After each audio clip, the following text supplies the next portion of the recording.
This is Valley News Live at noon.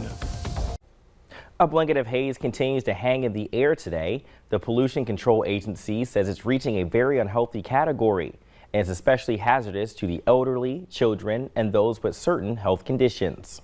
The wildfire smoke can cause eye and throat irritation, chest discomfort, wheezing, coughing, and sneezing. Here's a new video that we have from Morehead Center Mall's parking lot this morning as the smoke from Canada lingers over the valley.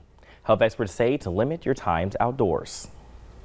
When we exercise or, we breathe deeper and faster, as like if we were to go outside for a run, which makes our lungs absorb a higher level of the smoke particles and other potential harmful pollutants that are in that smoke. Now, it's not just the haze we're dealing with, but also some hot temperatures. It's a first alert weather day, so let's get right over to meteorologist Lisa Green. Hey, Lisa. Good afternoon. Yes, first alert weather day. We are talking about heat. We're talking about smoke today again, and there's some rain showers out there too, so a lot to go over.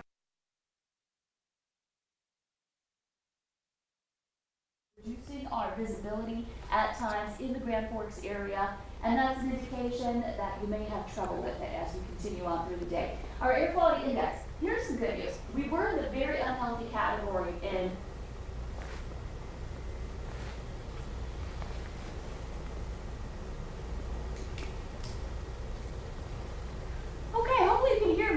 we were in the unhealthy air quality category, the very unhealthy category, in earlier this morning in Fargo and surrounding areas. Fargo, we are now improved into the unhealthy air quality category, so it's still not that great, but it's nice to have some improvement happening thanks to a south wind kicking in and helping to clear out a little bit of that smoke. We'll continue to have some issues with air quality coming up here today as we work into the afternoon. It is improving in the south a bit. Our visibilities have improved in places like Grand Forks. We're at less than 2 miles visibility, and in Hallock and in the Langton area, we're looking at 3 miles visibility there.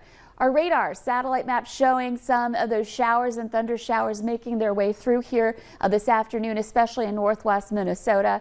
And a look at our planner in Grand Forks again, some hazy skies. Temperatures are going to be not as hot up north. We'll be more into the 70s and 80s. Southern Valley will see the potential for some 90s. We'll have more on that coming up in just a couple of minutes. Sounds like one of those days we definitely should work out indoors. Thanks, Lisa. That's a good idea. Awesome. Thank you. A reminder that mandatory watering restrictions are in place for people in Morehead and Dilworth. Now, if you address ends in the odd number, you'll only be allowed to water on odd number days. And the same goes for even number houses. And you can only water between 8 at night and 8 in the morning. There are some exceptions, though. Those are flowers, gardens, newly planted trees and shrubs, and freshly seeded grass, because they are all exempt from these restrictions. Well, storm damage is canceling a performance at Trowa's Performing Arts School in Morehead. Tonight's performance of Cinderella is off after storms earlier this week damaged the outdoor set. Another show is being added to make up for it, and that will be on Sunday, August 1st at 8:30 p.m. People with reserved tickets for tonight can use them on August 1st. Officials are asking you to be more mindful of where you keep your phone to prevent accidental 911 calls. The Beltrami County Sheriff's Office posted on Facebook to call if there's an emergency, but stop calling from your pocket or cup holder. The department says it's seen an explosion of 911 hang-up calls. An iPhone update includes a new emergency call feature that can be triggered by holding down or rapidly pressing the power button on the side of your phone. The Sheriff's Office asked people to pay more attention or disable the side call function. Many sectors of North Dakota's economy are roaring back post-COVID, but oil and gas production is stalling and struggling with labor shortages. The state increased production by less than 1%, but experts say it's not a reflection of demand. Other states are seeing booms, and that's keeping companies and workers from coming north. With the current price of crude oil, there should be 20 to 25 rigs statewide, but right now there are only 8. When COVID slowed the industry, many crews went south, where that oil production maintained pace. The Department of Homeland Security is extending non-essential travel restrictions between the United States and Canada and Mexico until August 21st. As Skylar Henry reports, the move is in response to the increased number of coronavirus cases from the Delta variant, which is spreading almost unchecked among the unvaccinated. The CDC says Americans are living shorter lives now, due largely to the coronavirus. The agency released new data showing American life expectancy fell 1.5 years in 2020 to an average age of 77.3 years. That's the largest drop since World War II.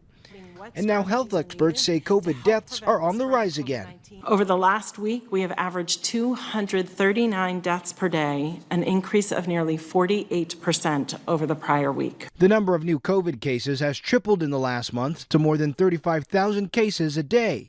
The CDC says the Delta variant accounts for around 83% of new infections. All of the current vaccines work against the Delta variant and every variant out there. President Biden has made distributing the vaccine his #1 priority during his first 6 months in office. But some say that's part of the reason why some Americans are refusing to get the shot. There is a lack of trust in government. When you see President Biden being so partisan on so many issues, frankly misleading people on some things for partisan purposes, but then he says go get vaccinated, well, you can't separate that out. Congressman Steve Scalise, the second-ranking House Republican in Congress, says he got vaccinated this week as Republican lawmakers are stepping up their calls for vaccinations. These shots need to get in everybody's arm as rapidly as possible. The latest CBS News poll shows Republicans are far more likely than Democrats to say they will not get vaccinated. Skyler Henry, CBS News, the White House. Now, according to the CBS News polls, the top reasons for not getting the vaccines are people worried about the side effects. They don't trust the government or they don't trust the science behind the vaccines. Well, a local nonprofit to support children battling medical conditions is partnering up with Vitalant for a 3-day blood drive that's starting today. Now, Landon's Light Community Blood Drive is an annual event, but this year it has a new level of importance. Thousands of blood drives have been canceled throughout the pandemic, and blood donations are needed. So you can head over to the main entrance at the West Acres Mall today and tomorrow until 6 or Friday from 9 to 2:30. Appointments are recommended, and you can book yours at vitalant.org. Well, coming up at noon, the Tokyo Olympics have already begun, but the COVID threat continues to evolve. But next, when a First Alert Weather Day, we'll hear from meteorologist Lisa Green with what to expect. That's next.